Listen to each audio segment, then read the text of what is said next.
Hi, my name is Jason Martin at AllGen, and I wanted to bring some important information to you about some recent legislation that passed. And we're titling this presentation Party's Over because student loan payments are about to restart. I'm sorry to break the news to you. I know it's been a fun time, but unfortunately, the US government wants to get paid again, so they're going to start asking you to pay your loans back. But the point of this presentation is that we, one, warn you of that so you're not caught off guard, but two, is to help you pay those student loans off as quickly as possible. So let's jump in the presentation and kind of start off some high level things, housekeeping issues, if you will, and just kind of get you informed that one, that student loans are going to restart again. Actually, the billing cycle will start September 1st, but your first bill will probably come in early October or late September.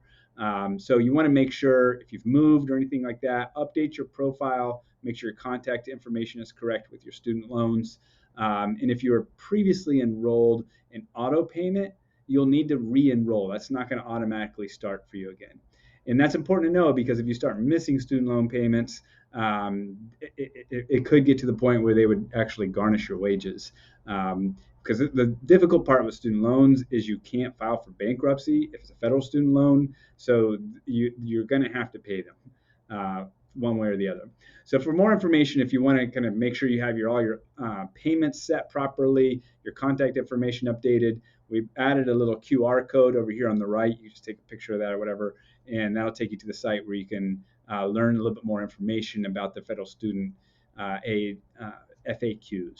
So let's hop in and talk about some of the things that we're concerned about with this new student loan repayment starting again. It's literally been 3 years, actually a little over 3 years since the Federal Reserve, since the since you hadn't had to pay on student loans. So what happens is, and I'm giving you a little bit of a simple budget here to kind of explain to you what it was like pre-pandemic, what it was like during the pandemic when they paused student loans, and then what it could potentially be like once the student loans start to go into effect again, which is coming very soon.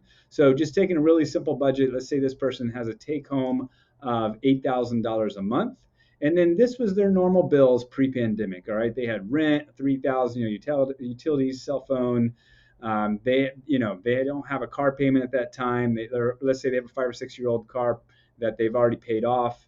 You had car insurance, gas. You had your student loan payment of $1,135. That was pre-pandemic. You got your groceries, your entertainment, eating out, all the other stuff. So total expenses of $7,030. It gives you a net income or a savings of $970.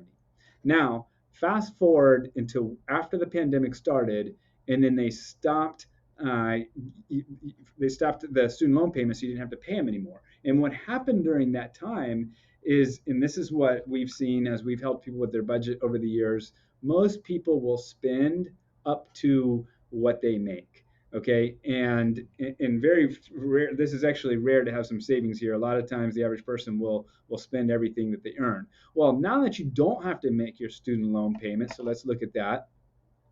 In the last 3 years, a lot of things have happened. So let's say, for example, now you don't, same budget, but you don't have to make this student loan payment.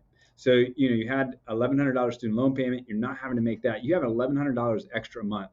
And for 3 years, when that happens, people get used to that. So what do they do a lot of times? They go out and buy a new car. So, and you got stimulus packages and checks and stuff like that during the pandemic. Let me take one of those, put that as down payment on a car. I got a new car loan now. And then, oh yeah, it's been 3 years. I got married, I had kids. Now I have a kid, and we're paying for daycare. And the housing looks great. It's going up. This is early 2020, 2021. We got to buy a house. So we bought a house. Now we have a mortgage payment. Escrow taxes of $3,800. So your rent, you went from a rent to buying a home. You have a car payment now. You don't have a student loan. You have daycare. So now you basically spent up to your income, right? You're spending $7,995. Your income is $8,000. Now here's the problem. A lot of people did that during COVID, is they went out and they got so used to not paying that student loan and thinking maybe they never will, that they started spending that money that was going to their student loan. And so fast forward, and this is the warning, and this is the concern.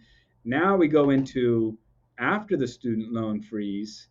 You take the same exact budget as you have over here, but then you add back in the student loan, and look what happens. You now are negative 1,130 a month. That's a very bad situation, because now what's happening is at the end of every month, you're either drawing your savings down, or worse yet, that money's going onto a credit card and you're starting to build up credit card debt. So this person right now, they're going to have to be forced into a decision. What can I cut? Do I cut this entertainment? That's probably one of the easier ones to cut. Or we're going to stop going out to eat so much. Can we possibly, put a closer watch on this miscellaneous category? Should we, cut some of these subscriptions that we've, when we were at home for all this time over the last 3 years, maybe cut some of those subscriptions? Do we somehow try to pay off the car and get rid of this, or sell the car? Do we reduce our internet, and TV? Well, what can I cut because I have to, because if not, I'm running a negative balance every month. So that's what we're concerned about as these student loans repay. And I think or you have to start paying on them again. I think that's what a lot of people are going to be faced with, is this decision where, darn, I haven't been paying. I got so used to not paying the student loan. Now when I have to pay it again, I don't have the money there. And so what do I do? And so what we like to encourage people to do if they have student loans or any really consumer debt is to completely eliminate that consumer debt. But unfortunately, a lot of times when there's advertisements, or you go kind of look on YouTube, most of the student loan strategy is how to reduce your payment. So most of those payment strategies are based off of your income, and you're just basically trying to keep your loan payment as low as possible. Well, the problem with that is you end up paying a lot of interest. And sometimes, in extreme scenarios, you're actually making a lesser payment than what the interest is, and your student loan balance is going up. So we really encourage people to pay those student loans and all consumer debt off as quickly as possible. If not, it'll linger on forever. And I've seriously seen student loans, people in their 40s and 50s that still have student loans. And no judgment if you're in that category. There's still plenty of time, but we got to pay that off as quickly as possible. So here's your typical scenario. Actually, this is aggressive for some people, but sometimes this is an example of an original 10-year repayment program. So if a 6.5% loan, $100,000 student loan, you end up paying $36,000 in interest payments during that time, but you spent you had total payments of $136,000, right? The interest paid plus the amount. But a lot of people do it income based, which goes out 20 years and sometimes more, and they end up paying $78,000 in interest payments, or $178,000 for that $100,000 student loan that they took out. And that's what we're trying to avoid. This loan that's going to last forever, that you're going to have to keep making these payments, indefinitely into the future, because every time you're making this payment on this 10-year payment plan of $1,135, that's money that could be used to build wealth, but instead it's just going to pay interest on that student loan. So what do we do about it? Well, we have a lot of tools at AllGen that helps people, and one of those tools, and we're not the only one that does this, there's a lot of other different financial literacy programs out there that has something called a debt snowball or a debt elimination plan. And in that scenario, what you're doing is you're simply getting all your debts, and this includes credit cards and car loans and student loans, and you're putting them in order. One way to do it is to put it in order from your smallest debt to your largest debt. So you can see here, you got your Chase credit card, American Express, Citi, and then you got your car loan, and then you got your student loan. Based off of the balances, how much debt you have, and you put list them, like I said, smallest to largest. Not really. Some people, and this is how it is for most people, they're much more, paying down debt and getting your finances in order is much more behavioral based as opposed to mathematical. So one way to do it, which is the case for most people, if you're not very disciplined, this is a good way to list it smallest to largest. Because what happens is, when you get really focused and you just basically pay the minimum payments on all these larger ones, but then you focus everything on paying off this first debt first. In, let's say, you pay off this Chase credit card. Now you just, boom, I just knocked off one debt. I have momentum now where I can go on to that next debt. So that's the debt snowball method, and we do encourage that for most people. However, if you are super disciplined, you could list your loans by highest interest rate first. Theoretically, you could pay it off quicker that way, but most people aren't disciplined enough, because when you if you pay a really large debt at first, you kind of hit a wall when you're not really making much progress there. So either way, the intent is to pay all this off, and that has to be the attitude, and you have to attack it with everything you got. You can't just kind of halfway do it. You really have to attack it.